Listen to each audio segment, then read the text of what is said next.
பிரம்மத்தை அறிந்தவன் பிரம்மமாகிறான் அப்படின்னு ஒரு பெரியவர் பேசினார் ஒரு கோவிலில். தைத்திரிய உபனிஷத்து அப்படி சொல்லுதான். இதை கேட்கும் பொழுது நமக்கு ஒரு சந்தேகம் வரும். அது எப்படி?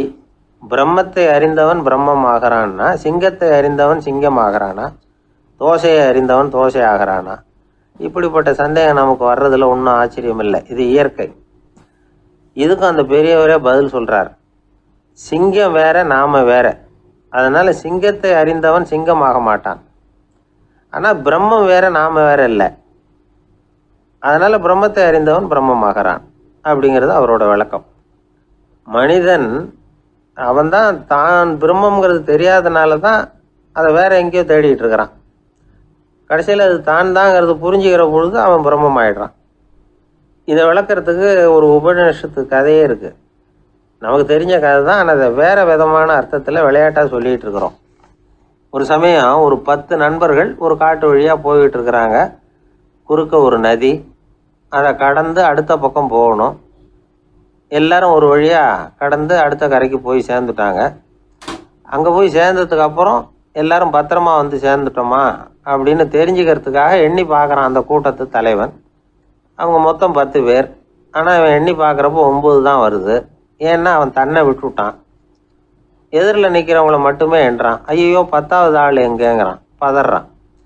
சரி நீ இரு, நான் எண்ணி பார்க்குறேன்னு சொல்லிவிட்டு இன்னொருத்தன் வந்து எண்ணுறான். அவனும் தன்னை விட்டுட்டு எண்ணுறான். 9 தான் வருது. எல்லாரும் கொய்யோ முறையோன்னு கத்த ஆரம்பிச்சிட்டாங்க.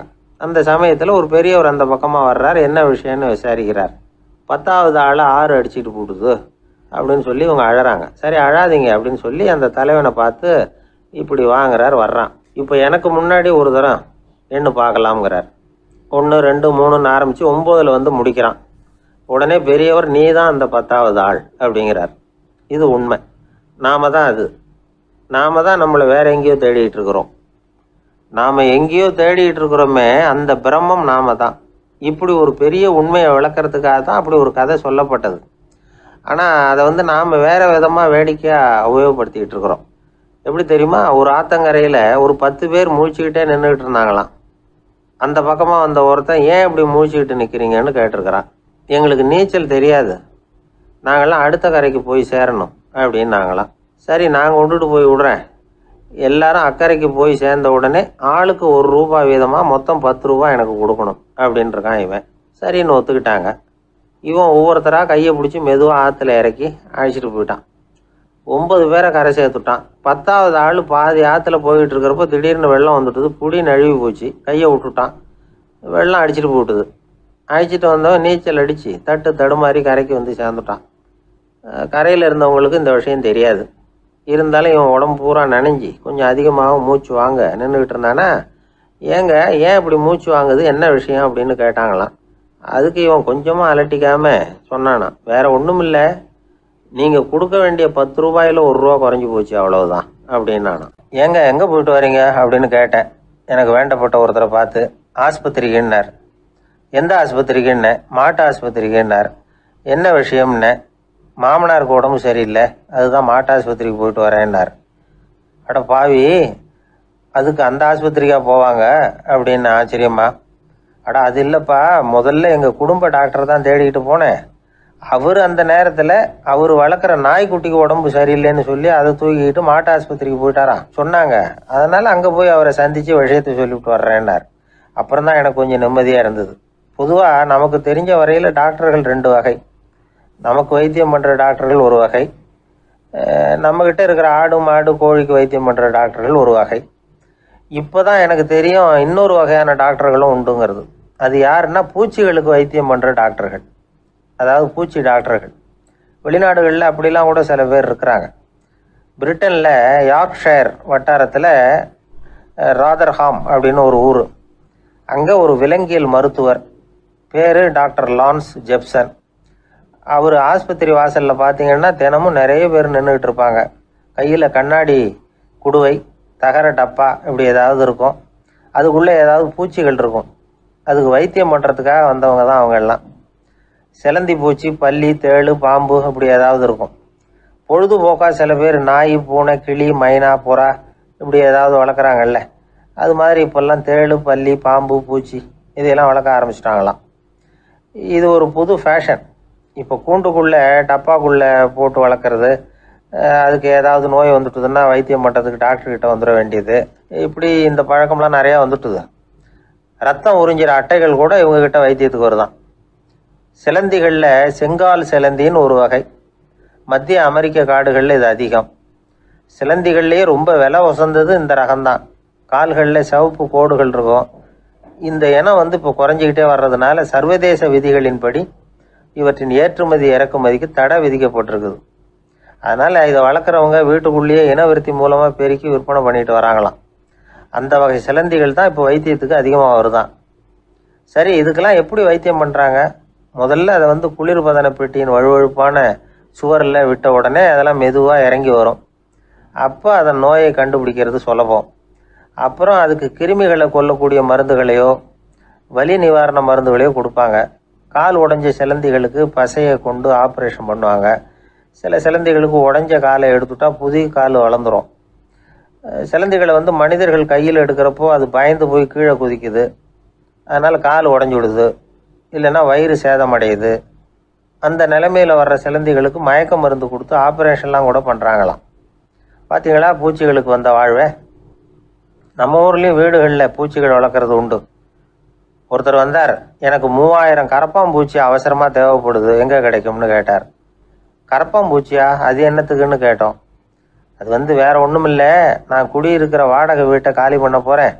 வீட்டு சொந்தக்காரர் என்ன சொல்கிறாருன்னா, இந்த வீட்டுக்கு நான் குடி வந்தப்போ எப்படி இருந்ததோ அதே நிலைமையில் விட்டுட்டு போகணும்னு வீட்டுக்காரர் சொல்லியிருக்கிறார், அதனால தான் கேட்டேன் அப்படின்னார். உலகத்தில் எது எதுக்கும் ஆராய்ச்சி கூடங்கள் இருக்குதுல்ல, அது மாதிரி தூக்கத்தை பற்றி ஆராய்ச்சி பண்ணுறதுக்கு ஒரு ஆராய்ச்சி கூடம் இருக்குது.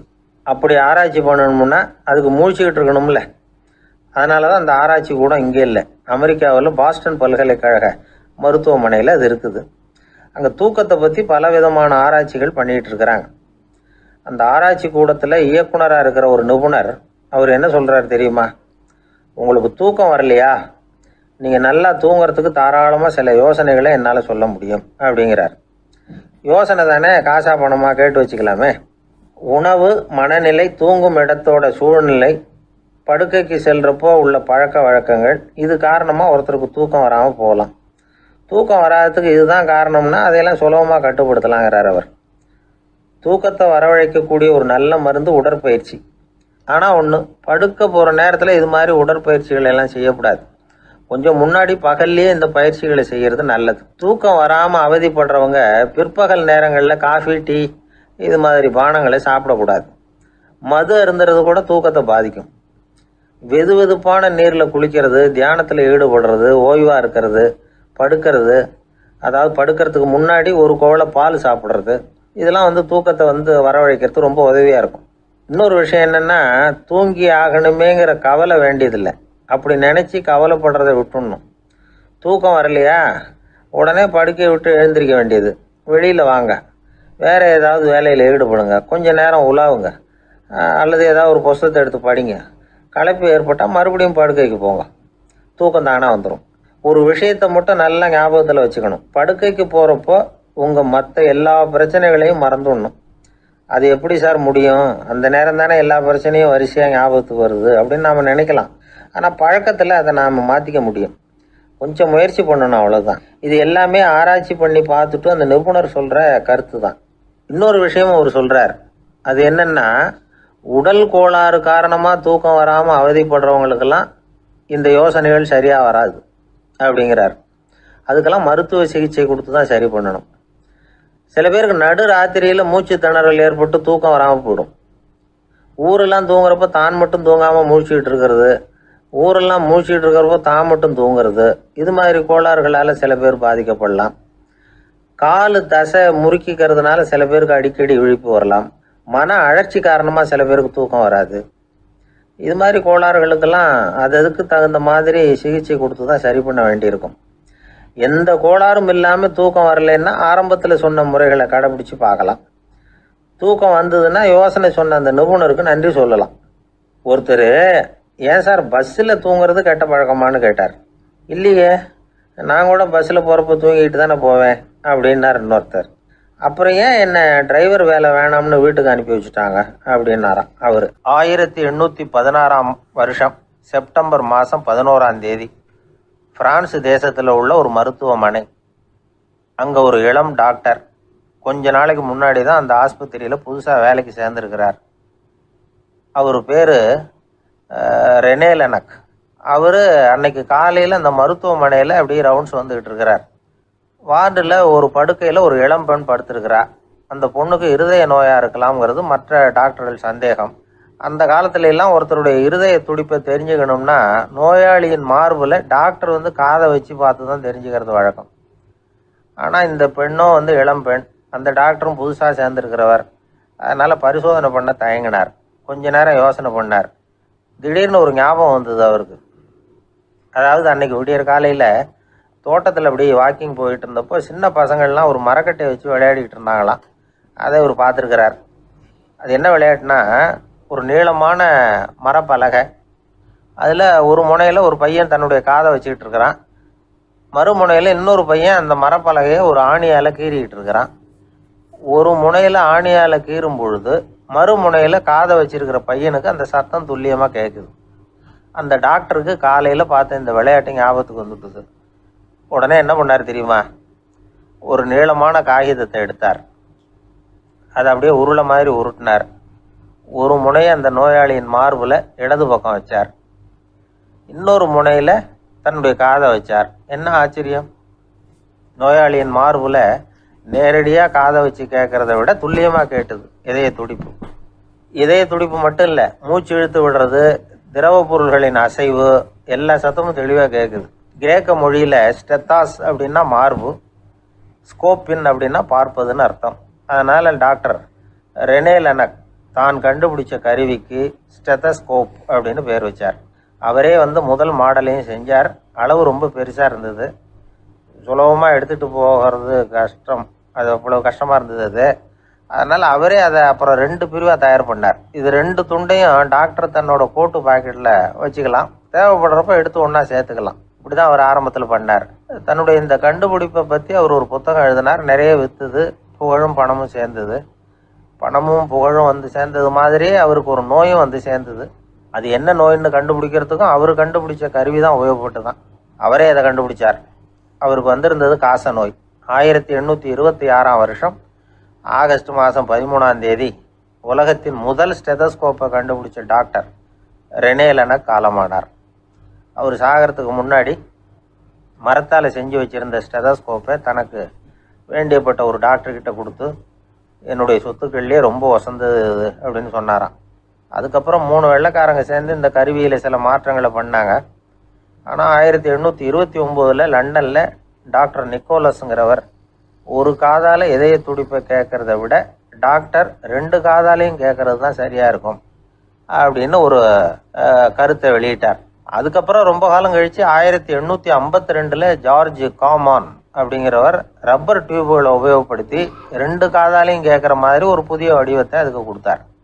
அதுக்கு பிறகு அது படிப்படியாக எவ்வளவோ மாற்றங்கள் இருந்தாலும் ஆரம்பத்தில் டாக்டர் ரெனே லெனக் உருவாக்கின அடிப்படை மாடலை யாரும் மாற்றி அமைக்கலைங்கிறது தான் முக்கியமான விஷயம். நமக்கு தெரிஞ்ச ஒரு ஆஸ்பத்திரி, அதில் ஒரு நோயாளி, காலை நேரத்தில் நர்ஸு அந்த பக்கமாக போயிட்டு இருந்தாங்க. அதை பார்த்துட்டு ஒரு நர்ஸுன்னு கத்துறார். நர்ஸு அவசரமாக ஓடி என்ன விஷயம்னு கேட்டாங்க. சிஸ்டர், இங்கே பாருங்கள், உங்கள் டாக்டரை என் நெஞ்சில் ஒரு காதை வச்சு கேட்டுக்கிட்டு இருக்கிறார் அப்படின்னார் நோயாளி. சிஸ்டர் பதட்டப்படாமல், அதனால் என்ன, இந்த டாக்டர் பழமையான விஷயங்களில் ரொம்ப நம்பிக்கை உள்ளவர், அதனால் ஸ்டெதாஸ்கோப்பை உபயோகப்படுத்தாமல் காதை வச்சு கேட்குறார், அது ஒன்றும் தப்பு இல்லை அப்படின்னாங்களாம். ஐயோ, அதுக்காக இல்லை சிஸ்டர், இவர் என் நெஞ்சு மேலே தலையை வச்சது நேற்று ராத்திரி 9 மணி, இப்போ விடிஞ்சு போச்சு, இன்னமும் தலையை எடுக்கவே இல்லை, அதுக்காக தான் சந்தேகப்பட்டு உங்களை கூப்பிடுறேன் அப்படின்னாராம். எதிர்காலத்தை நினச்சா எனக்கு ரொம்ப பயமாக இருக்குது சார் அப்படின்னு சொல்கிறவங்க நிறைய பேர் இருக்கிறாங்க. அதாவது பயப்படாத மனிதர்கள்னு யாருமே கிடையாது. ஒவ்வொருத்தருக்கும் ஒவ்வொரு விதமான பயம் இருந்தாலும் ஒட்டுமொத்தமாக பார்க்குறப்போ மனிதனுக்கு 6 விதமான பய உணர்வுகள் வரலாம் அப்படின்னு பெரியவங்க சொல்கிறாங்க. எல்லா விதமான பயமும் இந்த 6 வகைக்குள்ள அடக்கம். அந்த 6 வகை பயமும் 6 எதிரிகள் மாதிரியாம். 6 எதிரிகளையும் புரிஞ்சுக்கிட்டோம்னா போதும், வாழ்க்கையில் சுலபமாக வெற்றி அடைய முடியும். சரி, அந்த 6 வகை பயம் என்னென்ன அப்படின்னு பார்ப்போம். முதல்ல வறுமை பற்றிய பயம், 2வது பழிச்சொல் பற்றிய பயம், 3வது உடல் நலம் பாதிப்பு பற்றிய பயம், 4வது என்னன்னா காதல் தோல்வி, 5வது முதுமை, 6வது மரணம். அதாவது பயப்படுறதுங்கிறது ஒரு மனநிலை தான். இந்த மனநிலையை கட்டுப்படுத்த முடியும், திசை திருப்ப முடியும். சரி, இந்த பயங்களின் அறிகுறிகள் எப்படி இருக்கும்? வறுமை பற்றிய பயம் அப்படின்னு முதல்ல சொன்னோம் இல்லையா, அந்த பயத்தின் அறிகுறிகளை தெரிஞ்சுக்குவோம். எதுலேயும் அக்கறை இல்லாமல் இருக்கிறது, ஒரு குறிக்கோள் இல்லாமல் இருக்கிறது, வறுமையை சகிச்சுக்கிறது, வாழ்க்கையில் கிடைக்கிறது எதுவாக இருந்தாலும் ஆட்சேபனை இல்லாமல் ஏற்றுக்கிறது, மனசாலும் உடம்பாலும் சோர்ந்து போயிருக்கிறது, ஆர்வம், முனைப்பு, கற்பனை திறன் எதுவுமே இல்லாமல் இருக்கிறது. இதெல்லாம் தான் அந்த வறுமை பற்றிய பயத்தின் அறிகுறிகள். அந்த அடுத்தது ஒன்று பார்த்தோமே, பழிச்சொல் பற்றிய பயம்.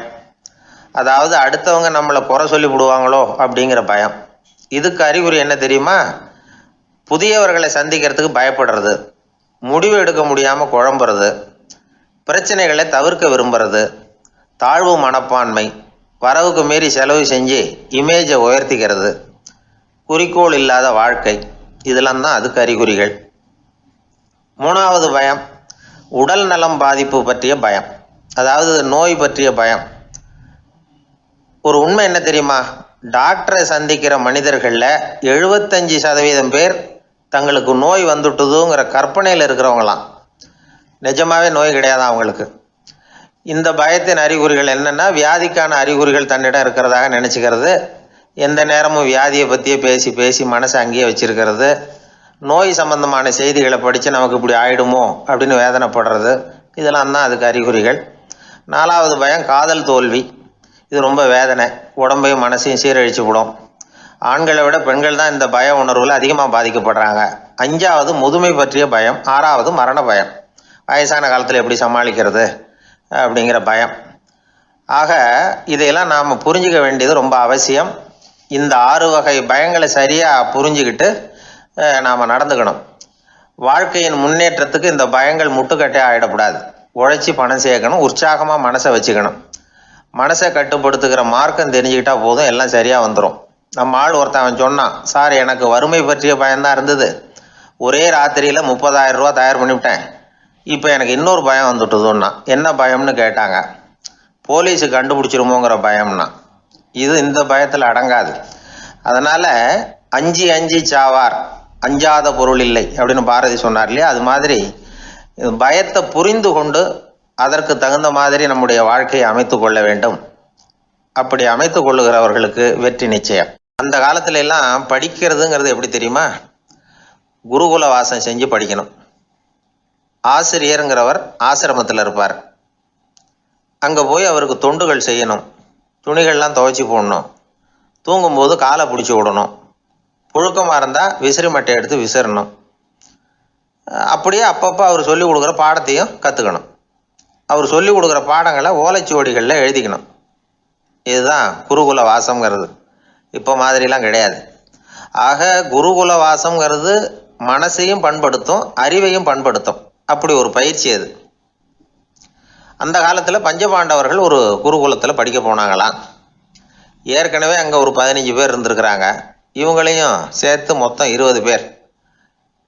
எல்லாரும் ரொம்ப ஆர்வத்தோடு அங்கே தங்கி படிச்சுக்கிட்டு இருக்கிறாங்க. 2 வருஷம் ஓடி போச்சு. எல்லாரும் ஊருக்கு திரும்ப வேண்டிய நேரம். ஆசிரியர் ஒவ்வொருத்தராக கூப்பிட்டார்.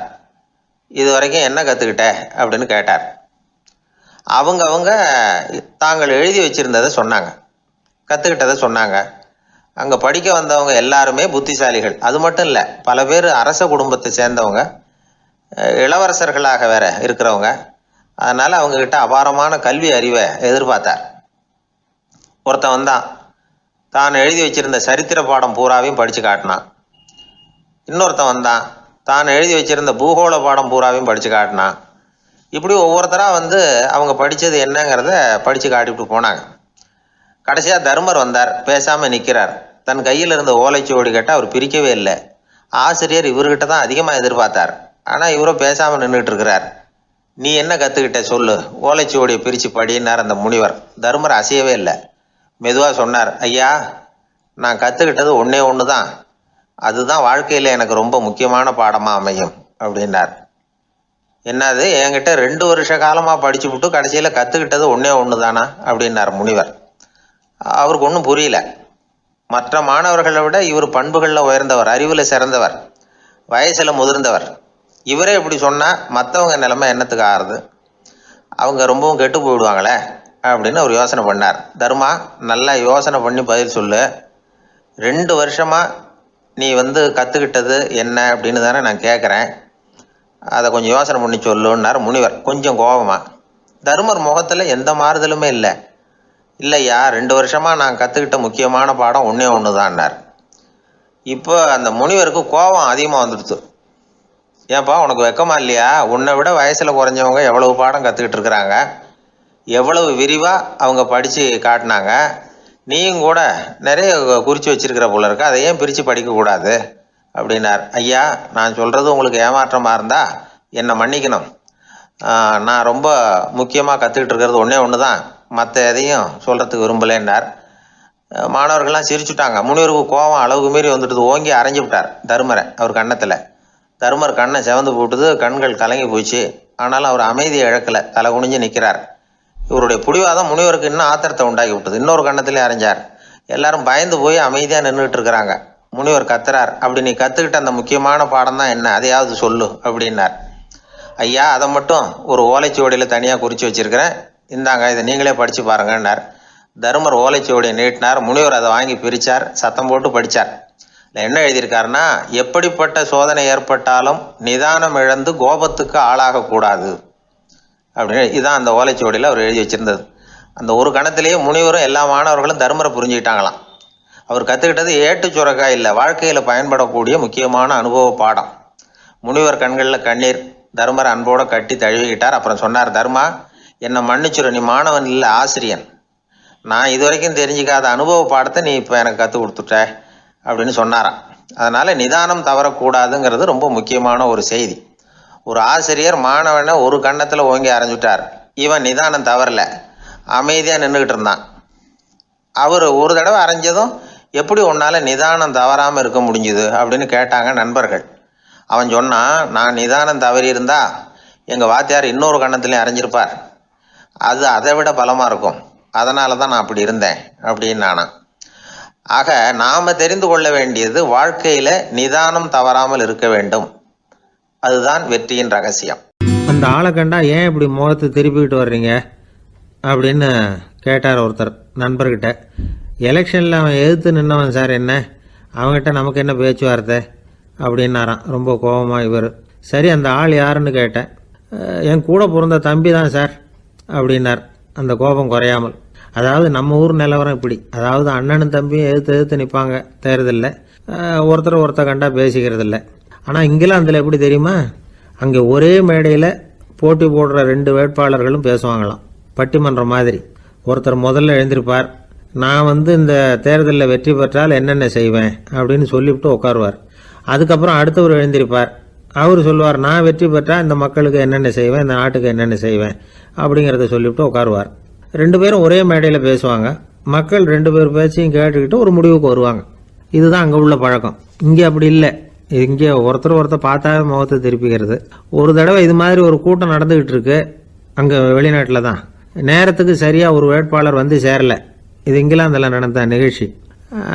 அப்புறம் என்னாச்சுன்னா, ஒருத்தர் வந்துட்டார், இன்னொருத்தர் வந்து சேரலை. அப்புறம் உடனே அந்த ஒருத்தர் வந்தவர் பேச ஆரம்பிச்சிட்டார். அதாவது அந்த இன்னொருத்தர் சார்பாகவே பேசிட்டாராம். அதாவது அவர் வரல, நான் அவர் சார்பாக நான் பேசிடுறேன், அதாவது அவர் ஜெயிச்சுட்டா அவர் என்னென்ன செய்வார் இந்த நாட்டுக்கு அப்படின்னு சொல்லி அவர் பக்கத்தில் உள்ள நியாயத்தை எடுத்து இவரே சொல்லிட்டாராம். இப்படிலாம் அங்கே நடந்துதான். இது எப்பேற்பட்ட தேர்தல் பண்பாடு பாருங்கள். அதனால் இன்னொரு விஷயம், இப்போ இங்கிலாந்துலாம் ஓட்டு கேட்குறப்ப வெற்றியா தோல்வியாங்கிறத ஓரளவுக்கு யூகிச்சுடலாமா. இப்போ ஒரு வேட்பாளர் ஒரு வீட்டுக்கு முன்னாடி போய் நின்று எனக்கு ஓட்டு போடுங்கன்னு கேட்குறாருன்னு வச்சுங்களேன், அதுக்கு என்ன பார்த்து செய்கிறோம், போயிட்டு வாங்க அப்படின்னு சில வீடுகளில் வாசலில் நின்னே சொல்லி அனுப்பிச்சிருவாங்களாம். வேறு சில வீடுகளில் எப்படின்னா, வேட்பாளரை வீட்டுக்குள்ளே கூப்பிட்டு காபி சாப்பிட சொல்லி உபசரித்து அதுக்கப்புறம் அனுப்பி வைக்கிறது வழக்கமாக. இதில் எந்த வீட்டு ஓட்டு நிச்சயம் தெரியுமா? வாசலில் நின்று வழி அனுப்பி வச்சுட்றாங்க பாருங்க, அவங்க ஓட்டு நிச்சயம். உள்ளே கூப்பிட்டு காப்பி கொடுத்து அனுப்புகிறாங்க பாருங்க, அவங்க ஓட்டு நிச்சயம் இல்லையா? சரி, அப்புறம் ஏன் அந்த உபசரிப்பு அப்படின்னு கேட்டால் அதுக்கு ஒரு காரணத்தை சொல்கிறாங்க. அதாவது அது ஒரு அனுதாபத்தை தெரிவிக்கிற முறையாம். ஐயோ பாவம், நாம் இவருக்கு ஓட்டு தான் போட போகிறதில்ல, எதையாவது செய்வோம், காப்பியாவது சாப்பிட்டு போகட்டும் அப்படிங்கிற எண்ணமா. இப்படி அந்த ஒரு பழக்கம். ஆக அந்த ஊரில் நிறைய காப்பி சாப்பிட்ணும்னு ஒருத்தர் ஆசைப்பட்டால் தேர்தலில் தோற்று போகிறதுக்கு தயாராக இருக்கணும். ஒரு சமயம் ஒரு ஊரில் தேர்தல் நடந்துதான். ஒரு தொகுதியில் நின்று தோற்று போன ஒருத்தர் கையில் ஒரு துப்பாக்கியோட ஊருக்குள்ளே சுற்றிக்கிட்டு இருந்தாராம். ஒரு போலீஸ்காரர் அவரை பார்த்துட்டு சந்தேகப்பட்டிருக்கார். அதனால் அவரை தடுத்து நிறுத்தி, என்ன இது துப்பாக்கியோட சுற்றுறீங்களேன்னு விசாரிச்சிருக்கார். இதுக்கு அவர் சொன்னாராம், சார், இந்த தொகுதியில் மொத்தம் 1,00,000 வாக்காளர்கள், அதில் எனக்கு 10,000 பேர் மட்டும்தான் எனக்கு ஓட்டு போட்டிருக்கிறாங்க. அப்படின்னா எனக்கு வேண்டாதவங்க இந்த தொகுதியில் 90,000 பேர் இருக்கிறாங்கன்னு அர்த்தம். இப்படி ஒரு சூழ்நிலையில் நான் என்னுடைய பாதுகாப்புக்கு ஆயுதம் இல்லாமல் நடமாடலாமா அப்படின்னு கேட்டாராம். எவ்வளவு எச்சரிக்கை பாருங்கள். நம்ம ஊரில் சில பேர் ஓட்டு கேட்குற விதமே தனி. ஒருத்தர் ரொம்ப சாமர்த்தியமாக ஓட்டு கேட்பாராம். அவர் எப்படின்னா, ஒரு வீட்டுக்கு போகிறாருன்னு வச்சுங்களேன், அந்த நேரம் அந்த வீட்டுக்காரர் என்ன செஞ்சுக்கிட்டு இருக்கிறாரோ அதே வேலையை இவரும் கொஞ்ச நேரம் செய்வாராம், அவருக்கு ஒத்தாசையா. அதுக்கப்புறம் மெதுவாக பேச்சு கொடுப்பார், ஓட்டு கேட்பார், இது மாதிரி எலெக்ஷனில் நிற்கிறேன் கவனிக்கணும்னு. அது மாதிரி ஒரு தடவை அவர் போனப்போ அங்கே அவர் என்ன பண்ணிகிட்டு இருக்காரு, வீட்டுக்கு பின்னாடி மாட்டு கொட்டையில் பால் கறந்துக்கிட்டு இருக்கார் ஒரு பசுமாட்டுக்கிட்ட. அந்த வீட்டில் இவர் ஓட்டு கேட்க போனவர் இவர் ஓடி போய் இன்னொரு சொம்பை எடுத்துக்கிட்டு அதே மாட்டுக்கு இன்னொரு பக்கம் போய் உட்காந்துக்கிட்டு இவரும் பால் கறக்க ஆரம்பிச்சிட்டார். எதிர உட்காந்துட்டு இருக்காரு இவர் இந்த பக்கம் உட்காந்துருக்கார். கீழே கொஞ்சம் குனிஞ்சு பார்த்தா ஒருத்தர் முகத்தை ஒருத்தர் பார்க்கலாம். கொஞ்ச நேரம் ஆனதுக்கப்புறம் இவர் மெதுவாக அவர்கிட்ட பேச்சு கொடுத்தாராம். இது மாதிரி நான் எலெக்ஷனில் நிற்கிறேன், நீங்கள் ஓட்டு போடணும், அதுக்காக தான் வந்தேன்னாராம். அது முடியாதுங்களேன்னாராம் அவர். ஏன்னு கேட்டிருக்கார்.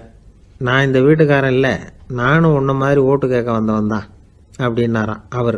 ஒரே ஒரு ஊரில் ஒரு ராஜா இருந்தாராம். அவர் நிறைய சம்பாதிக்கணும்னு திட்டம் போட்டார். தனக்காக சம்பாதிக்கணும்னு நினைக்கல, தன்னுடைய நாட்டுக்காக சம்பாதிக்கணும் அப்படின்னு நினைச்சார். அரசாங்க கருவூலத்தில் கையிருப்பு குறைச்சலாக இருந்தது. மக்கள்கிட்ட வரி விதிச்சாகணும், வேற வழி இல்லை. ஆனாலும் அந்த ராஜா மக்கள் கஷ்டப்படக்கூடாது அப்படின்னு நினைக்கிறவர். மக்கள் வரியையும் கட்டணும், அதே நேரத்தில் அவங்க சிரமப்படவும் கூடாது. இதுக்கு தகுந்த மாதிரி ஒரு திட்டம் போட்டார். அது பிரகாரம் என்ன பண்ணார்னா, அந்த நாட்டில் ஒரு 3 பெரிய குளங்களை தோண்டினார். அது நிறைய தண்ணீரை நிரப்புனார். அதுக்கப்புறம் எங்கேயோ தேடி பிடிச்சி 3 விதமான மீன்களை கொண்டுகிட்டு வந்தார். அந்த 3 குளங்கள்லையும் விட்டார். அதை ஒவ்வொரு குளத்துலேயும் ஒவ்வொரு விதமான மீன்கள். அந்த மீன்களுக்கு அபூர்வமான ஒரு சக்தி உண்டு. அது எப்படின்னா, அந்த குளத்தில் குளிக்க வர்றவங்களுக்கு அந்த மீன்கள் கடிக்கும் பொழுது வலி ஏற்படுறதில்ல. அதுக்கு பதிலாக மகிழ்ச்சி நிறைந்த ஒரு இனிமையான உணர்வை அவங்க அனுபவிச்சாங்க. அது எப்படின்னா, இந்த முதல் குளத்தில் இருந்த மீன்களால் கடிக்கப்படும் பொழுது ஒரு விதமான இன்ப மயக்கத்தில் திளைச்சிருக்கிறது மாதிரி உணர்வு. இந்த 2வது குளம் இருக்க, அதில் இருக்கிற மீன் கடிச்சதுன்னு வைங்க, மக்களுக்கு எப்படி இருக்கும்னா, கால்களே தரையில் படாமல் அப்படியே ஆகாயத்தில் மிதக்கிறது மாதிரி ஒரு உணர்வு. அதை அனுபவிக்கிறாங்க. 3வது குளத்தில் இருக்கிற மீன் கடிச்சதுன்னா அவங்கெல்லாம் அப்படியே கோடீஸ்வரராக மாறிட்டதாக ஒரு உணர்வு. அதை அவங்களால அனுபவிக்க முடியுது. இப்படி ஒரு அபூர்வமான மீன் அது, அந்த 3 வகை. இப்படி இருந்தால் மக்கள் அந்த குளங்கள் குளிக்கிறதுக்கு ஆசைப்படாமல் இருப்பாங்களா? அதனால் கூட்டம் கூட்டமாக அலமோத ஆரம்பிச்சிட்டாங்க. ஒவ்வொரு குளத்தின் கரையிலேயும் கியூ வரிசையில் நிற்க ஆரம்பிச்சிட்டாங்க. அந்த நாட்டு மன்னர் என்ன பண்ணார்னா, ஒவ்வொரு குளத்தங்கரையிலையும் ஒரு ராஜாங்க அதிகாரியை உட்கார வச்சார். டிக்கெட்டை அடித்து கொடுத்தார். குளிக்க வர்றவங்க கிட்ட ஒரு குறிப்பிட்ட தொகையை கட்டணமாக வசூலிக்க ஆரம்பித்தார். அவ்வளவுதான். அரசாங்க கருவூலம் நிரம்ப ஆரம்பிச்சுட்டுது. ராஜாங்கத்துக்கு தேவையான பணம் கிடைச்சிட்டுது. இது ஒரு கதை. இதை பற்றி என்ன நினைக்கிறீங்க? அதாவது மக்களுக்கு சுமை தெரியாமலே வரி வசூல் பண்ணுறது நல்லது தானே அப்படின்னு நினைப்பீங்க. ஆனால் இன்றைக்கும் உலகத்தில் பல அரசாங்கங்கள் இதே மாதிரி 3 குளங்களை வெட்டி வச்சிருக்குது. மக்களும் அதில் குளிச்சுக்கிட்டு தான் இருக்கிறாங்க. அது எப்படிங்கிறீங்களா? அந்த முதல் குளம் தான் சினிமா தியேட்டர். அதில் குளிக்கிறவங்க தான் ஒரு விதமான இன்ப மயக்கத்தில் திளைச்சிருக்கிறது மாதிரியான உணர்வை அனுபவிக்கிறவங்க. 2வது குளம் தான் சாராய கடை. இந்த குளத்தில் குளிக்கிறவங்க தான் கால்களே தரையில் படாமல் ஆகாயத்தில் மிதக்கிறது மாதிரி உணர்வை அனுபவிக்கிறவங்க. 3வது குளம் லாட்ரி டிக்கெட்.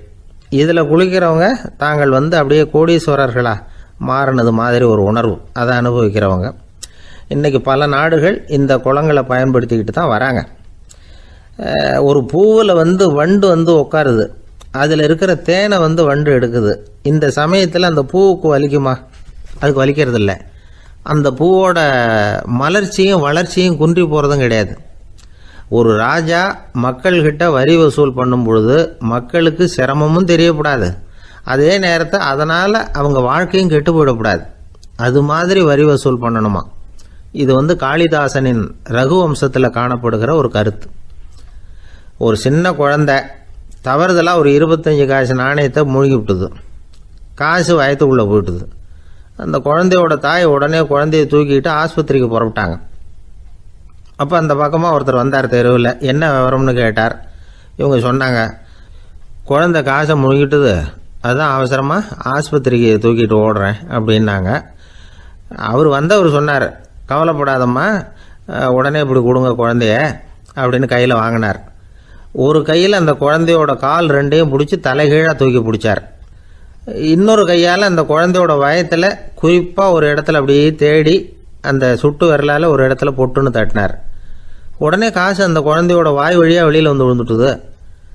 காசை எடுத்துக்கிட்டு இந்தாங்கம்மா உங்கள் குழந்தை அப்படின்னார். ரொம்ப நன்றிங்க, நிச்சயமாக நீங்கள் ஒரு டாக்டராக தான் இருக்கணும், என்னுடைய யூகம் சரிதானே அப்படின்னாங்களாம் அந்த அம்மா.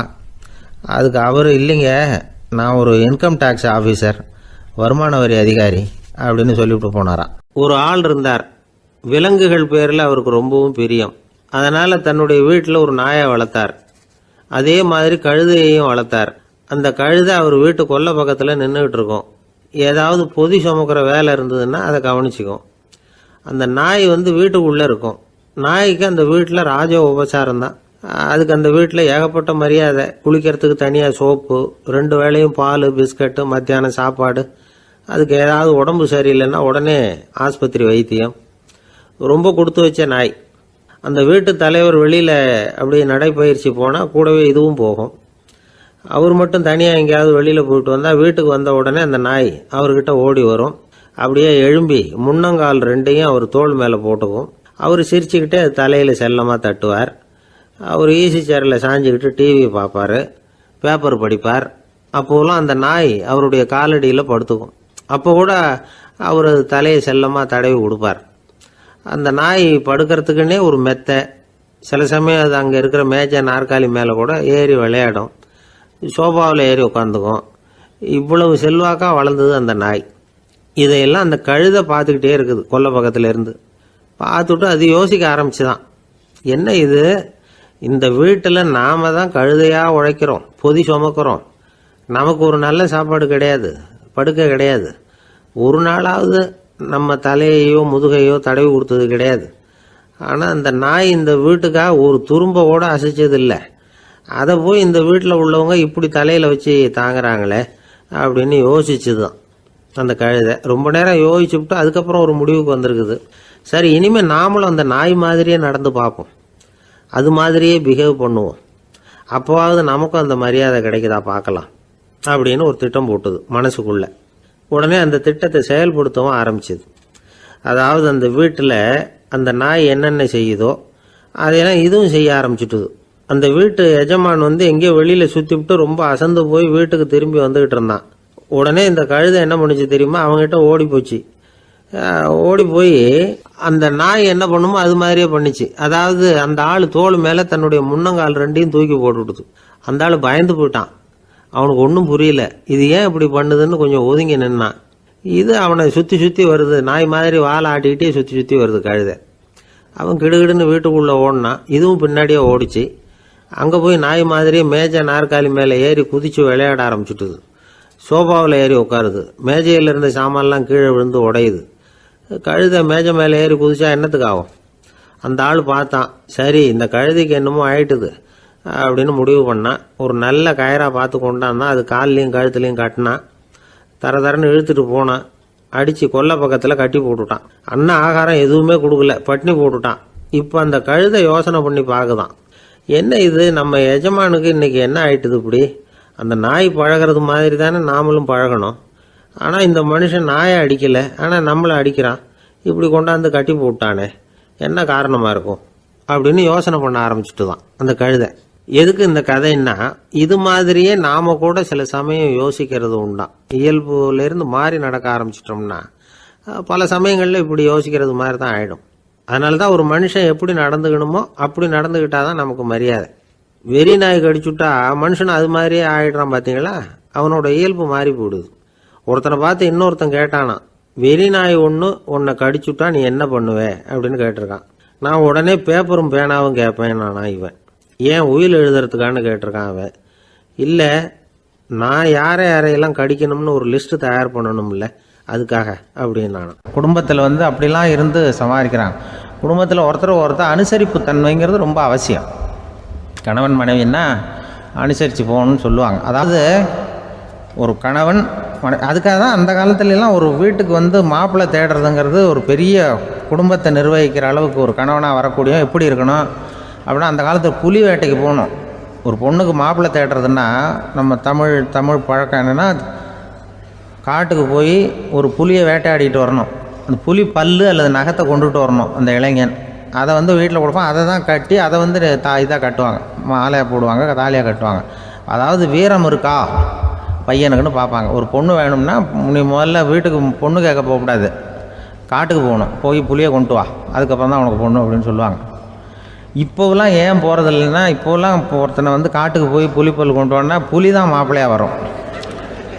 அதனால தான் இப்போ போகிறதில்ல யாரும் காட்டுக்கு. அப்போ பெண்களும் ரொம்ப வீரமாக இருந்தாங்க. பெண்கள் மூலம் அந்த காலத்தில் எப்படின்னா, முறத்தாலேயே புலியை துரத்துவாங்களாம். நம்ம பழைய பாட்டிலெல்லாம் பார்த்துருப்பீங்க.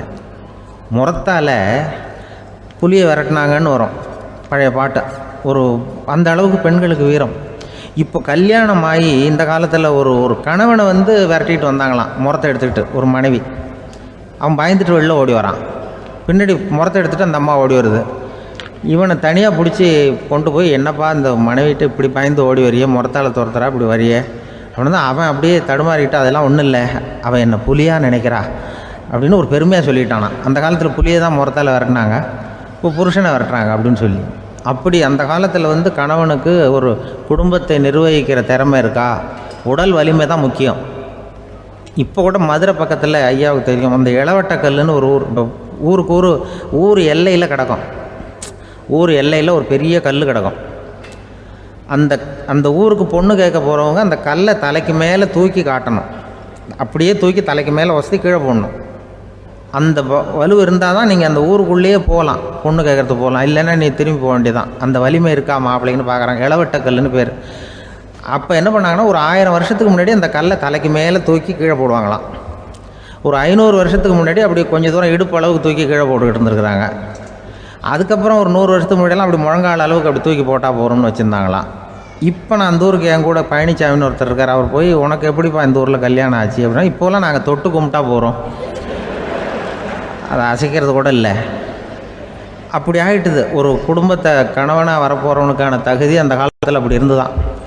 அப்படி கணவன் தேர்ந்தெடுக்கிறது, குடும்ப தலைவனை தேர்ந்தெடுக்கிறது ஒரு பெரிய காரியம். ஒரு பெரிய செல்வந்தர் போட்டி வச்சாராம். ஒரு நீச்சல் குளம், அதில் யார் வேணாலும் குதித்து அந்த பக்கம் போய் கரையேறலாம். அந்த நீச்சல் குளத்தில் விஷப்பாம்புலாம் கிடக்கு. யார் துணிஞ்சி அந்த விஷப்பாம்பு இருக்கிற குளத்தில் குதித்து அந்த பக்கம் போய் கரையேறானோ அவனுக்கு ஒரு 100 ஏக்கர் நிலம் கொடுப்பேன். அது வேண்டான்னா ஒரு 1000 ஆடு கொடுப்பேன். அதுவும் வேண்டான்னா என் பொண்ணை கொடுப்பேன் அப்படின்னு போட்டி வச்சார். அதான் மாப்பிள்ளையை தேர்ந்தெடுக்கிறதுக்கு அவர் ஒரு வழி. நீச்சல் குளத்தில் குதிச்சு கரையேறணும். இப்போ அந்த ஊரில் இருக்கிற இளைஞர்கள்லாம் பார்க்குறாங்க அந்த குளத்தில் குதிக்கணும்னு. ஆனால் குளத்தில் வெறும் விஷப்பாம்புலாம் கிடக்கு. இது என்ன பண்ணுறதுன்னு பார்த்தா யாருமே குதிக்கிறதுக்கு தைரியம் வரல. திடீர்னு ஒருத்தன் துணிஞ்சு குதித்தான். படப்படப்படன்னு அடிச்சுட்டு போய் அந்த பக்கம் கரையேறிட்டான். கரையேறின உடனே பரவாயில்லையே ஒரு ஆள் வந்துட்டான்னு சொல்லி அவனை அந்த இளைஞனை போய் பிடிச்சிட்டு வந்தாங்க. அந்த பெரியவர் கேட்டார், ஏப்பா இவ்வளவு பெரிய விஷப்பாம்பெல்லாம் கிடக்கிற நீச்சல் குளத்தில் நீ துணிஞ்சு குதித்து கரையேறி இருக்கிற, உனக்கு என்ன 1000 ஏக்கர் நிலம் கொடுத்துறவா, 100 ஏக்கர் நிலம் கொடுக்கவா சொல்கிறப்படி அப்படின்னா, வேண்டாம் சார்ன்றிருக்கான். ஓஹோ அப்படின்னா ஒரு 1000 ஆடு வேணுமா உனக்கு அப்படின்னா, அதுவும் வேண்டாம் சார். ஓ அப்படின்னா என் பொண்ணு வேணுமா அப்படின்னா, அதுவும் வேண்டாம் சாருங்கிறான். அப்புறம் எதுக்குடா குதிச்சுன்ட்டு, என்ன உனக்கு என்ன தான் வேணும் அப்படின்னு கேட்டிருக்காரு. என்னை எவன் பிடிச்சி தள்ளி விட்டவன்னு தெரியணும் அப்படின்ட்டுருக்கான். அதுக்காக அவன் பார்த்துருக்கான். அப்படி இருந்தால் தான் துணிச்சல் வரும் இந்த காலத்தில். எதுக்கு இவ்வளவு சங்கடம்லாம் வச்சாங்கன்னா, ஒரு குடும்பத்துக்கு தலைவராக வர வேண்டிய ஒரு ஆள், கணவனாக இருக்க வேண்டியவனுக்கு துணிச்சல் இருக்கா, தைரியம் இருக்கா அப்படிங்கிறது பார்க்குறதுக்காக இப்படிப்பட்ட தேர்வு முறைகள்லாம் வச்சுருந்தாங்க அந்த காலத்துலலாம். இப்போலாம் கல்யாணம் பண்ணுறது ஆளுக்கு நேரில் பார்க்காமலே கூட கல்யாணம் நடக்குது இன்டர்நெட்டில். இப்போ சர்டிஃபிகேட் கேட்குறாங்க, நோய் நொடி இல்லாமல் இருக்காரா பார். காட்டுக்கெலாம் போக வேண்டாம், நேராக ஆஸ்பத்திரிக்கு போய் ஒரு சர்டிஃபிகேட் வாங்கிட்டு வா, உனக்கு ஒன்றும் வியாதி இல்லைன்னு ப்ரூவ் பண்ணு, அதுக்கப்புறம் பார்த்துக்கலாம், மற்றதை பேசுவோம் அப்படின்னு சொல்லி அப்படி இருக்குது நிலைமை. அதனால் குடும்பத்தில் வந்து அந்த கணவனாக இருக்கிற வேண்டியவனுக்கு பொறுப்பு அதிகம். ஏன்னா எல்லாத்தையும் அனுசரித்து போக வேண்டியதாக வந்தான். மனித நேயம்ங்கிறத பற்றி சொல்லுவாங்க. மனித நேயம் ஏன்னா ஒரு கணவன் கணவனாக இருக்கணும், மனைவி மனைவியாக இருக்கணும். ஒரு மனுஷன் வந்து இன்றைக்கி வந்து மனிதனாக இல்லை, மனித நேயம் குறைஞ்சி போச்சு. எது குடும்ப உறவுகள்லாம் ரொம்ப மாறி போச்சுன்னு சொல்கிறேன். இப்போ நாகரிகத்தில் அப்படி தான் இருக்குது. ஒரு இதில் ஒருத்தன் என்ன பண்ணியிருக்கிறான், ஒரு சின்ன பையனை கொண்டு வந்தானா. ஒரு சின்ன பையன் பக்கத்தில் இருக்கான். ஒரு பெரியவர் கேட்டிருக்கார், யாரப்பா அந்த பையன் அப்படின்னு கேட்டிருக்கார். இவன் சொன்னான்னா, இந்த பையன் எனக்கு தூரத்து உறவுன்னு இருக்கான். சரி, தூரத்து உறவுன்னா எப்படி அப்படின்னு கேட்டிருக்கான். இந்த பையன் எங்கள் அப்பாவுக்கு 8வது பிள்ளை அப்படின்னானா. கூட பிறந்தவனே அவ்வளோ தூரமாக போயிட்டான், 8வதாக பிறந்தான். அப்படி இருக்குது குடும்ப உறவுகள்ங்கிறது. மனுஷனுக்கு வந்து வேல்யூ விஞ்ஞானம் எப்படி போட்டிருக்குன்னா, ஒரு மனித உடம்பில் இருக்கிற கால்சியத்தை மட்டும் தனியாக எடுத்தால் ஒரு சின்ன ரூமுக்கு வெள்ளை அடிக்கலாமா. ஒரு மனுஷ உடம்பில் இருக்கிற பாஸ்பரஸை மட்டும் தனியாக எடுத்தால் ஒரு 40 நெருப்பு வச்சு தயார் பண்ணலாம். ஒரு மனுஷ உடம்பில் இருக்கிற இந்த கொழுப்பு சத்தை மட்டும் தனியாக எடுத்தால் ஒரு 7-8 சோப்பு கட்டி தயார் பண்ணலாம். அது மாதிரி ஒரு மனுஷ உடம்புல இருக்கிற இரும்பு சத்தை மட்டும் தனியாக எடுத்தால் ஒரு 2 அங்குல ஆணி 2 செய்யலாம். இவ்வளவுக்கும் விலை போட்டால் 42 ரூபா 50 காசு. இதுதான் மனுஷனுக்கு விஞ்ஞானம் போட்டிருக்கிற விலை. அது எப்போ அது ஒசரும்னா, அவன் மனுஷனாக இருக்கிற வரைக்கும் இருக்கிறப்ப. அதுவும் செத்து போனால் அதுவும் கிடையாது, செத்து போனால் அதுவும் குறைஞ்சிரும். மிருகங்களுக்கெல்லாம் அப்படி இல்லை, செத்ததுக்கு அப்புறம் விலை கூடும். அங்கெல்லாம் எல்லா ஊர்லேயும் பார்த்திங்கன்னா உயிர் கோழி 50 ரூபா, உரிச்ச கோழி 60 ரூபான்னு போட்டிருக்கோம். செத்ததுக்கு அப்புறம் 10 ரூபா அதிகம். மனுஷனை வந்து நீ உயிர் மனுஷன் 42 ரூபா 50 காசு, செத்ததுக்கு அப்புறம் 52 ரூபான்னா நீயே வச்சுக்கிடாது, எனக்கு இது கண்டுபிடும். அவன் வந்து எப்போ அவனுக்கு வேல்யூ கூடும்னா, மனிதனாக வாழும்பொழுது தான் வேல்யூ கூடும். குடும்பத்தில் வந்து அந்த பாசத்தோடு வாழணும்னு கடவுள்கிட்ட கேட்டு சொன்னாங்களே, அதுதான். இந்த சமூகங்கிறதும் ஒரு பெரிய குடும்பம்தான். அதனால தான் இந்த நாட்டுக்குள்ள பெருமையை எல்லாரும் ஒற்றுமையாக இருந்தால் எதையும் சாதிக்கலாம்ங்கிறது தான் இந்த நாட்டுக்குள்ள பெருமை. அப்படி நிரூபித்தோம். அதனால் சமூகங்கிறதும் ஒரு குடும்பம் மாதிரி இருக்கிறது தான் பெருசு. இப்போ சில இதெல்லாம் இப்போ ஜாதி மத வேறுபாடெல்லாம் வந்து நம்முடைய முன்னேற்றத்தை வந்து தடுக்கும். விலங்குகள் வந்து நம்மளோட மேலானது. அதான் ஒரு ஊரில் ஒரு சிவன் கோயில் இருந்து தான். சிவன் கோயிலில் அந்த புறாவெல்லாம் வளர்ந்துக்கிட்டு இருந்திருக்கு. அந்த மாடத்தில், சிவன் கோயில் மாடத்தில் புறாவெல்லாம் கூடியிருந்திருக்கு. உடனே அதுக்கு கும்பாபிஷேகம் பண்ணுறதுக்காக ஊரில் திட்டம் போட்டாங்க. சிவன் கோயிலுக்கு வெள்ளடிக்க ஆரம்பித்தாங்க. வர்ணம் பூச ஆரம்பித்ததும் அதுக்கு சாரம் கட்டுவாங்கள்ல, இந்த குச்சியெல்லாம் வச்சு சாரம் கட்டுவாங்க. உடனே இந்த புறாவெல்லாம் என்ன பண்ணிச்சான், இனிமேல் நம்ம இங்கே வெள்ளை அடிக்கிறாங்க, கும்பாபிஷேகம் வருது, நம்ம இங்கே குடியிருக்க முடியாது, எதிர்த்தாப்புல எங்கே போகலான்னு பார்த்துருக்கு. இந்த உயரம் கோபுரத்தில் இருந்த புறாவெல்லாம் எதிர்த்தாப்புல ஒரு மாதா கோயில் இருந்திருக்கு, சர்ச்சு. அங்கே சில மாடங்களில் புறாவெல்லாம் இருக்குது, சில மாடம் இருக்குது. உடனே நம்மளாம் அங்கே போய்டும் கொஞ்சம் காலத்துக்குன்னு எல்லாம் புறப்பட்டு இந்த மாதா கோயிலுக்கு போயிடுது. அங்கே போனால் அங்கே இருக்கிற புறாவோடு சேர்ந்து இதுவும் குடியிருந்துகிட்ருக்கு. கொஞ்ச நாள் என்னாச்சு, அங்கே கிறிஸ்மஸ் வந்துவிட்டுது. கிறிஸ்மஸ் வந்ததும் சரி இங்கேயும் வெள்ளடிக்க ஆரம்பிக்கிறாங்க. நம்ம மறுபடியும் எங்கடா போகிறதுன்னு பார்த்தா அங்கே இருக்கிற புறாவோட சேர்ந்து இதுவும் சேர்ந்து நேராக ஒரு பள்ளிவாசல் இருந்தது. எதுக்கு அங்கே இருக்கிற மாடத்தில் போய் அங்கே குடியேறிட்டுது எல்லாம். அங்கே போனால் அங்கே ரமலான் மாதம் வந்து ரம்ஜானுக்காக அதையும் புதுப்பிக்க ஆரம்பித்தாங்க. இது என்ன பண்ணுறதுன்னு சொல்லி இந்த 3 செட்டு புறாவும் சேர்ந்து என்ன பண்ணிச்சு, எங்கே போகலான்னு பார்த்தா மறுபடியும் அதுக்குள்ளே இந்த சிவன் கோயிலில் கும்பாபிஷேகம் முடிஞ்சிருக்கு. அங்கே போடுவோம் எல்லாருன்னு சொல்லி எல்லா புறாவும் அந்த சிவன் கோயிலுக்கு வந்துட்டுது. அங்கே போய் மாடத்தில் அதை குடியிருந்துட்டுது. அப்போ திடீர்னு ஒரு நாள் பார்த்தா ஒரே கலவரம் பூமியில் எல்லாம் ஒருத்தன் அருவாளை தூக்கிட்டு நிற்கிறான், குச்சி எடுத்து ஒருத்தனை சுட்டுக்கிறான். ஒரே கலவரம், சத்தம், ஒரே மத கலவரம் வந்துட்டுது ஊரில். அப்போது புறாவெல்லாம் மாடத்தில் இருந்துக்கிட்டு ஒரு குஞ்சு புறா அவங்க அம்மாட்ட கேட்டு தான், இது என்ன, இந்த மனுஷனுக்கு என்ன ஆச்சு, அவன் கத்தியை தூக்கிட்டு நிற்கிறானே அப்படின்னு கேட்டு தான். ஒரு குஞ்சு புறா அவங்க அம்மாட்ட கேட்டு தான், அம்மா புறா. இப்போ அந்த புறா சொல்லித்தான், மனுஷனுக்கு இப்போ மதம் பிடிச்சிருக்கு, அதான் கத்தியை தூக்கிட்டு நிற்கிறான் அப்படின்ட்டுருக்கு. இப்போ நமக்கெல்லாம் பிடிக்கலையே அப்படின்னு தான். அப்போ அந்த புறா சொல்லிச்சான், அந்த பாருமா, நாம் இந்த சிவன் கோயிலில் இருந்தாலும் நமக்கு புறான்னு தான் பேர், இந்த மாதா கோயிலுக்கு போனாலும் நமக்கு புறான்னு தான் பேர், பள்ளிவாசலுக்கு போனாலும் நமக்கு புறான்னு தான் பேர். அந்த மனுஷன் அப்படி இல்லை. அவன் இங்கே இருக்கிற வரைக்கும் இந்துன்னு சொல்லுவான், அங்கே மாதா கோயில் இருந்தான்னா கிறிஸ்தவன்னு சொல்லுவான், பள்ளிவாசலில் இருந்தான்னா முஸ்லீம்னு சொல்லுவான். அப்போ குஞ்சு புறா அது என்ன இப்படி பண்ணுறாங்க மனுஷங்க, இப்போ அவங்கள விட நம்ம வசதி போல் இருக்க, நம்ம தேவலாம் போல் இருக்க அப்படின்னு தான் அந்த குஞ்சு புறா. அப்போ அந்த தாய் புறா சொல்லிச்சான், உண்மைதான், அதனால தான் நம்ம மேலான இடத்துல இருக்கிறோம், அவன் கீழே நிற்கிறான் என்னமோ அப்படின்னு சொல்லிச்சான். இதுதான் அந்த குடும்பம்ங்கிறது, சமுதாயம்ங்கிறது ஒரு பெரிய குடும்பம். அது இந்த புறாக்கிட்டேருந்து மனுஷன் கற்றுக்க வேண்டியிருக்கு. அப்படி இருக்குது இன்றைக்கி மனுஷனுடைய நிலைமை. அதை புரிஞ்சுக்கணும். அப்படி தான் ஒவ்வொரு இதுலேயும் நாம் நடந்து கொள்ள வேண்டியிருக்குது. மிருகங்கள்டேருந்து கற்றுக்கிற வாய்ப்பெல்லாம் இருக்குது. அப்படி சொல்லுவாங்க, பிள்ளைகளை பற்றி சொல்லுவாங்க. இப்போ ராமர் லட்சுமணர் கதை சொல்லுவாங்க. அதாவது ராமரும் பரதனும் பந்து விளையாடிக்கிட்டு இருந்தாங்களாம் சின்ன வயசில் பந்து விளையாடிட்டு இருந்தாங்களாம். உடனே ராமர் வந்தாராம், கோசலை அவங்க அம்மா மடியில், கோசலை மடியில் சோர்ந்து போய் உட்காந்தாராம். சந்தோஷமாக உட்காந்துருக்காரு. அப்போ அந்த கோசலை அம்மா கேட்டாங்களாம், ஏன்ப்பா அப்படி இவ்வளவு சந்தோஷமாக இருக்கே, என்ன காரணம் அப்படின்னு கேட்டிருக்காரு. அப்படின்னு அந்த அம்மா கேட்டிருக்கு. ராமன் சொன்னான்னா, இது என் தம்பியோட நான் பந்து விளையாண்டுக்கிட்டு இருந்தேன், பரதன் அவன் ஜெயிச்சுட்டான், நான் தோத்துட்டேன், என்னை அவன் ஜெயிச்சுட்டான், அவனுடைய வெற்றி எனக்கு சந்தோஷமாக இருக்குது, தம்பியோட வெற்றி, அதனால் நான் சந்தோஷமாக இருக்கேன்னு சொல்லியிருக்கேன். அந்த அம்மாவுக்கு ரொம்ப சந்தோஷம், தம்பி ஜெயிக்கிறாங்கிறத பற்றி அண்ணன் சந்தோஷப்படுறானே அப்படின்னு. கொஞ்ச நேரத்தில் பரதன் வந்திருக்கான். அவன் சோர்ந்து போய் கலங்கி போய் அதே அம்மா மடியில் உட்காந்துருக்கான். நீ தான் ஜெயிச்சுட்டியாமே, நீ என்னத்துக்கு வருத்தப்பட்டுக்கிட்டு வர அப்படின்னு கேட்டிருக்க அந்த அம்மா.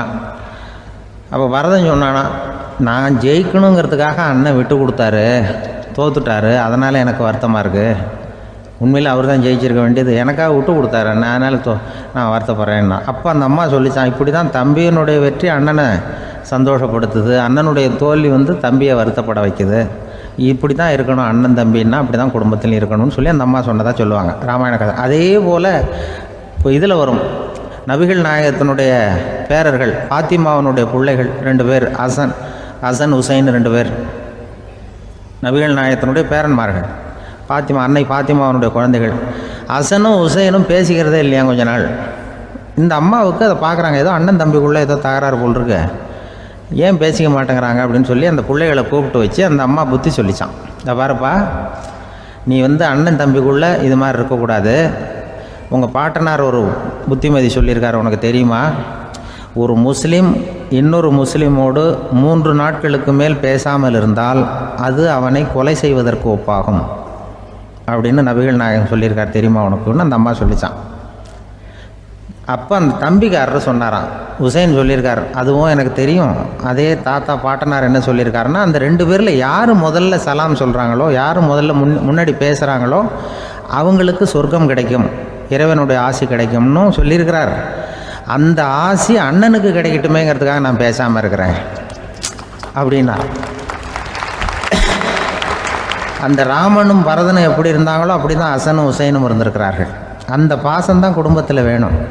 ஒரு அம்மா சொல்லுது, அதாவது கணவன் மனைவியாக இருந்துட்டு அப்புறம் விவாகரத்து வாங்கிட்டு அதுக்கப்புறம் அந்த அம்மா பேசுகிறத நேற்று தொலைக்காட்சியில் போட்டாங்க. அது என்ன சொல்லுதுன்னா, நாங்கள் கணவனும் மனைவியாக இருக்கிறப்போ எங்களுக்குள்ளே சண்டை வந்துக்கிட்டு இருந்தது, இப்போ விவாகரத்து வாங்கிட்டு இப்போ நண்பர்களாக இருக்கிறோம், இப்போ சண்டையே வர்றதில்லை எங்களுக்குள்ளே.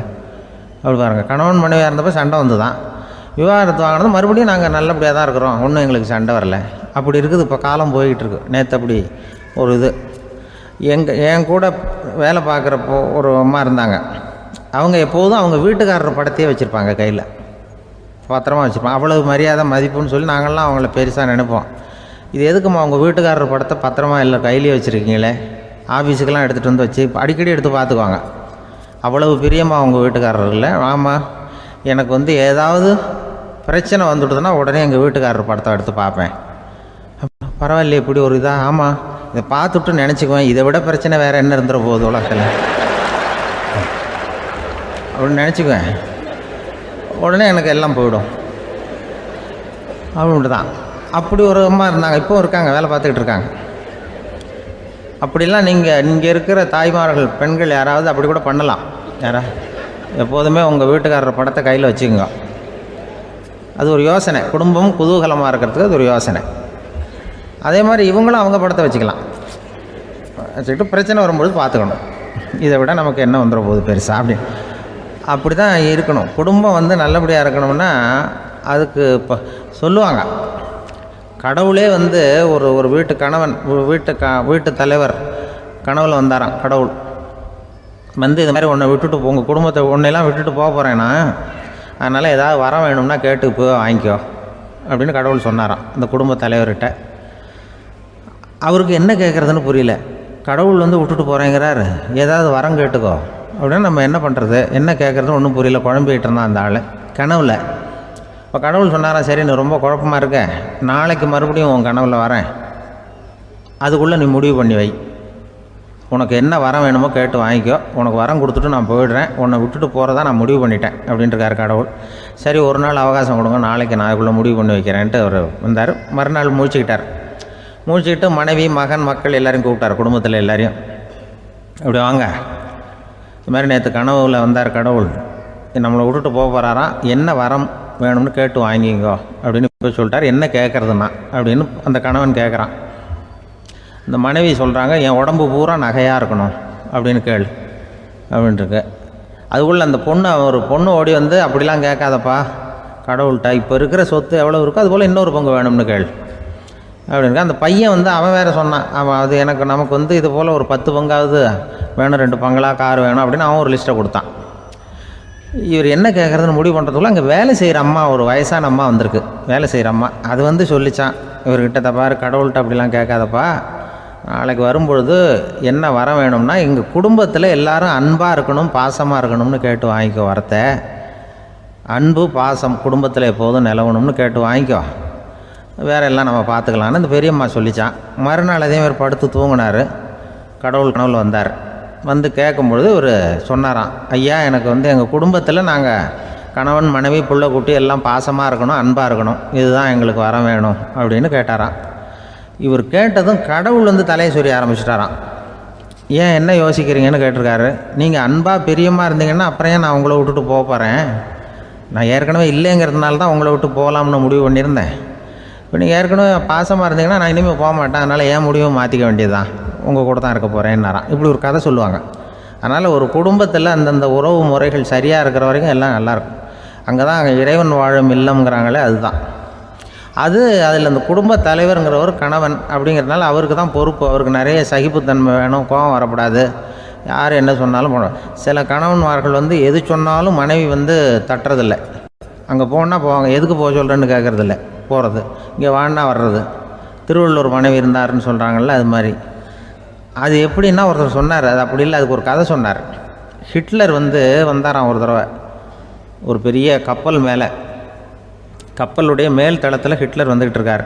ஒரு இங்கிலீஷ் கேப்டன் எதிரில் நிற்கிறான். அவனுக்கு பெரிய ஆச்சரியம், இந்த ஆள் எப்படி இப்படி ஒரு தனி மனிதனாக இருந்துக்கிட்டு உலகத்தையே இப்படி இந்த பாடுபடுத்துகிறார் அப்படின்னு சொல்லி, உன்னுடைய வெற்றிக்கு என்ன காரணம்னு கேட்டாராம் அந்த இங்கிலீஷ் கேப்டன்.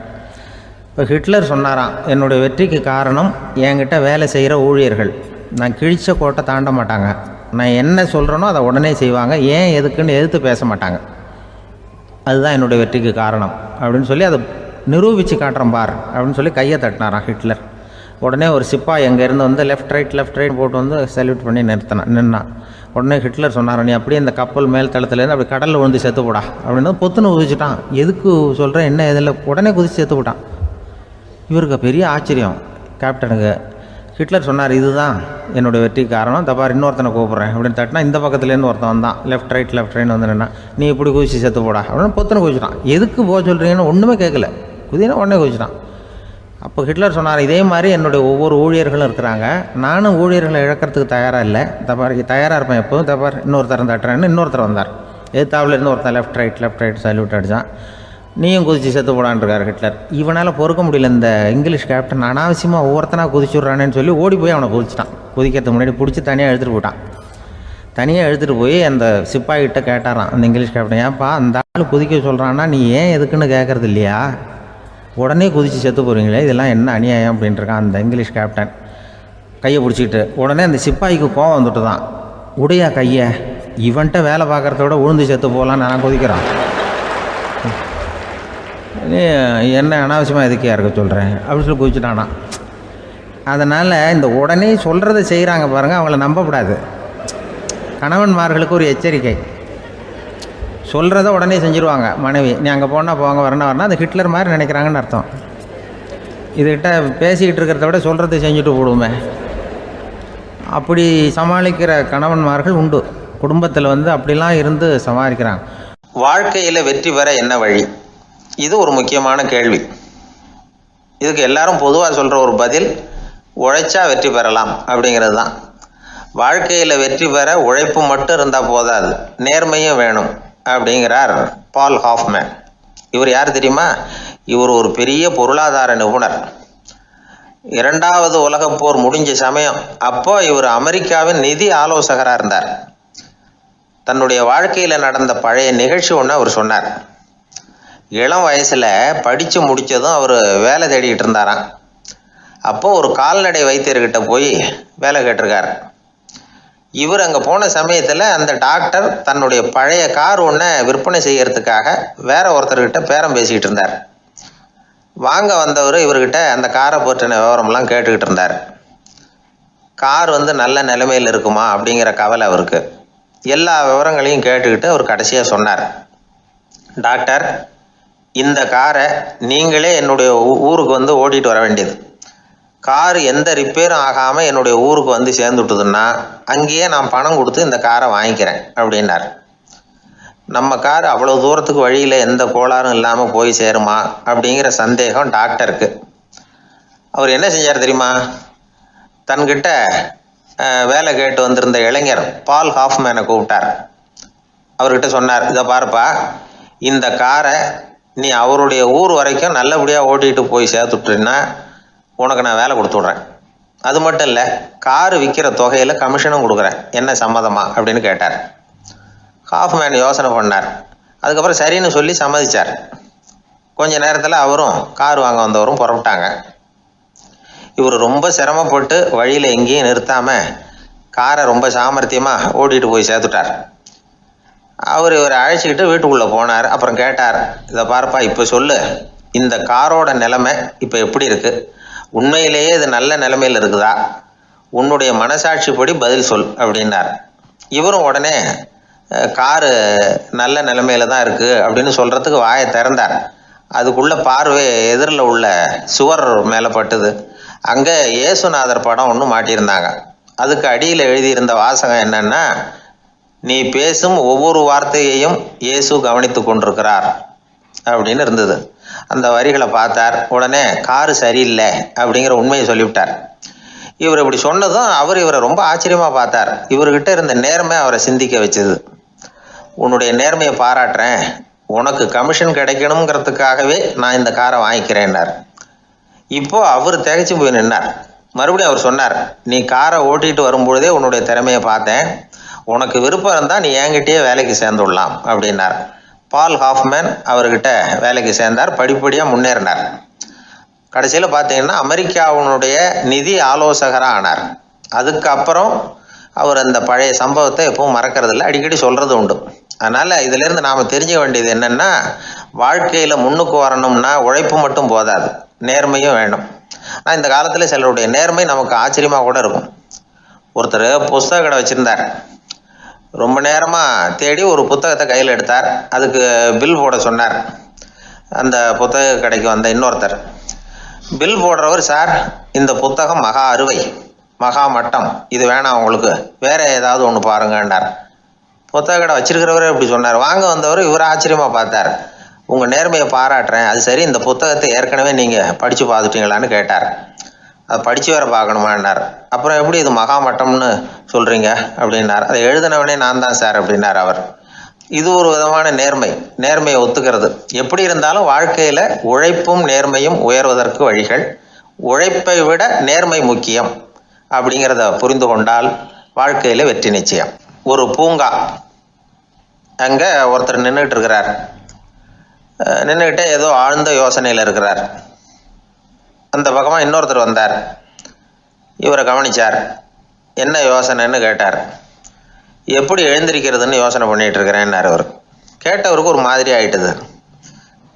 ஏற்கனவே நின்றுக்கிட்டு இருக்கிற ஒருத்தர் எப்படி எழுந்திரிச்சு நிற்கிறதுன்னு யோசிக்கிறாருன்னா அது ஆச்சரியம் தானே.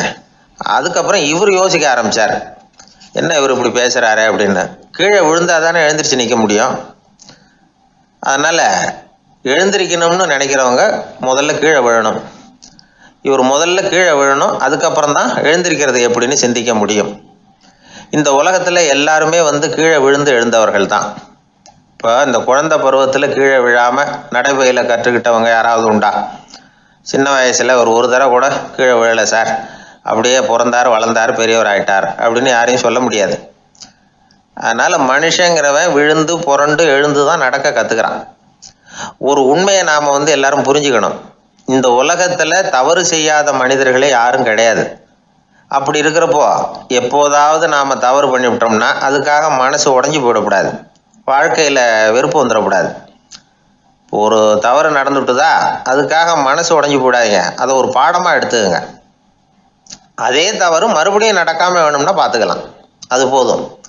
தடைக்கல்ல படிக்கல்லாம் மாற்றிக்கணும், இதுதான் இதில் முக்கியம். ஒரு அலுவலகம், அங்கே ஒரு அதிகாரி, அவர் உயர்ந்த பதவியில் இருந்தார், சிறந்த நிர்வாகின்னு பேர் வாங்கினவர். அவர் தனக்கு கீழே வேலை செய்கிறவங்க கிட்டெல்லாம் சொல்லுவாராம், இந்த நிறுவனத்தில் நீங்கள் எத்தனை தடவை வேணும்னாலும் தவறுகள் செய்யலாம், ஆனால் ஒரே விஷயம் என்னென்னா ஒரே தவறை மறுபடியும் செய்யக்கூடாது, அது முக்கியம் அப்படின்பாராம். இதை மேம்போக்காக பார்த்தா அவர் ஏதோ தன்னுடைய ஊழியர்களை தவறு செய்ய தூண்டுறது மாதிரி தெரியும். ஆனால் உண்மை அப்படி இல்லை. இன்னைக்கு என்ன நடக்குது தெரியுமா? அநேகமாக எல்லா மனிதர்களுமே ஒரே தவறை தான் மறுபடியும் மறுபடியும் செய்கிறாங்க. விளையாட்டு வீரர்கள் ஒரே மாதிரியான தவறுகளை திரும்ப திரும்ப செய்கிறது உண்டு. கணக்கு எழுதுகிறவங்கள பாருங்கள், ஒரே தப்பை மறுபடியும் மறுபடியும் செய்வாங்க. அலுவலகம் வருகிறவர்களை கவனிங்க, ஒரு நாள் தாமதமாக வந்தால் பரவாயில்ல, தினமும் தாமதமாக வருவாங்க. இது மாதிரி செய்த தவறையே திரும்ப திரும்ப செய்கிறதுக்கு என்ன காரணம் அப்படின்னா சோம்பல், ஞாபக மறதி, கவனக்குறைவு, தன்னுடைய திறமை பேரில் அளவுக்கு மீறிய நம்பிக்கை, இப்படி இதில் ஏதாவது ஒரு காரணமாக இருக்கலாம் அப்படிங்கிறாங்க இது பற்றி ஆய்வு செய்கிற வல்லுநர்கள். ஒரு தடவை செஞ்ச தவிர மறுபடியும் செய்கிறது இல்லைன்னு முடிவு செஞ்சுக்கிட்டு அதை செயல்படுத்த கற்றுக்கணும், அது போதும், வாழ்க்கை வெற்றிகரமாக அமையும் அப்படிங்கிறாங்க அந்த அனுபவசாலிகள். அதனால் வெற்றிகரமாக வாழ்க்கையில் நடைபோட விரும்பும் இளைஞர்கள் தவிர்க்க வேண்டியது என்னென்னா, முதல்ல சோம்பலை தவிருங்கள், சுறுசுறுப்பாக இயங்குங்கள் அப்படிங்கிறது அவங்க அறிவுரை. ரெண்டாவது ஞாபக மறதி, எந்த செயல்லையும் ஈடுபாடு வேணும், அக்கறை வேணும். மூணாவது கவனக்குறைவு, எதையும் அலட்சியப்படுத்தக்கூடாது. நாலாவது என்னால் முடியாது, எதுவுமே கிடையாது அப்படிங்கிற அளவுக்கு மீறிய நம்பிக்கை, அது ஆபத்தில் கொண்டு போய் விட்டுரும். அதனால் முதல் தவறு உங்களுக்கு ஒரு பாடமாக அமையணும். ஒரு மனிதர் அவர் தன்னுடைய 2 காதுலையும் கட்டு போட்டுக்கிட்டு வந்தார். அவருடைய நண்பர் அதை கவனிச்சுட்டார். என்ன சார் ஆச்சு, 2 காதுலையும் கட்டு போட்டுருக்கீங்களே அப்படின்னு விசாரித்தார். ஒன்றுமில்லை சார், வீட்டில் ரொம்ப ஆர்வமாக டிவியில் கிரிக்கெட் மேட்ச் பார்த்துக்கிட்டு இருந்தேன். அப்போது என்னுடைய மனைவி துணிகளுக்கு அயர்ன் பண்ணிகிட்டு இருந்தாங்க. அயர்ன் பாக்ஸை அப்படியே வச்சுட்டு அடுப்பங்கரைக்கு போயிட்டாங்க. அந்த சமயம் பார்த்து டெலிஃபோன் பண்ணி அடிச்சுது. அவசரமாக ஓடி போய் அதை எடுத்து காதில் வச்சேன். அப்போ தான் தெரியும் அதை